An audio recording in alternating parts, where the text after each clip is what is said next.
आशा के मोती चैनल में एक धार्मिक कहानी।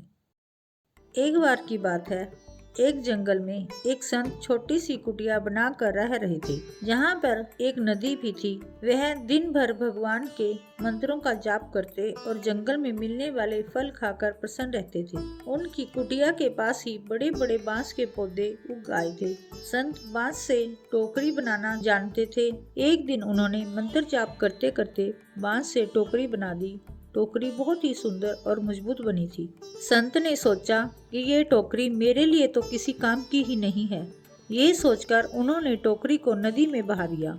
अब संत रोज एक टोकरी बनाते और नदी में बहा देते थे। इस काम में उन्हें आनंद मिलता था और समय भी कट जाता था। कुछ दिन तक तो यह क्रम चलता रहा। संत सोच रहे थे कि ये टोकरी किसी न किसी के काम आ जाएगी। एक दिन संत ने सोचा कि मैं ये काम कर रहा हूँ, लेकिन इससे मुझे तो कोई लाभ नहीं हो रहा है।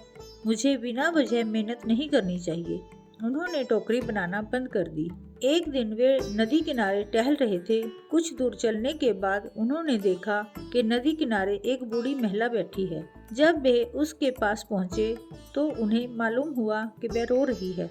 संत ने उससे रोने की वजह पूछी। बूढ़ी महिला ने कहा, कुछ दिन पहले तक इस नदी में रोज एक सुंदर टोकरी बह कर रोज आती थी। मैं उस टोकरी को निकालकर पास के गांव में बेच आती थी। इससे जो धन मिलता था उससे मेरा जीवन चल रहा था, लेकिन अब टोकरी आना बंद हो गई है। मेरे लिए खाने की व्यवस्था करना बहुत मुश्किल हो गया है, इसलिए मैं दुखी हूँ। महिला की बात सुनकर संत को बहुत दुख हुआ। वे तुरंत ही अपनी कुटिया लौटाए और बांस टोकरी बनाकर नदी में बहा दी। इसके बाद वे रोज ये काम करने लगे ताकि उस बूढ़ी महिला की मदद हो सके। अच्छे काम निस्वार्थ भाव से किए जाते हैं तो किसी न किसी को उनका लाभ जरूर मिलता है। इसीलिए हमें बिना किसी निजी स्वार्थ के भलाई के काम करते रहना चाहिए। जय श्री राम।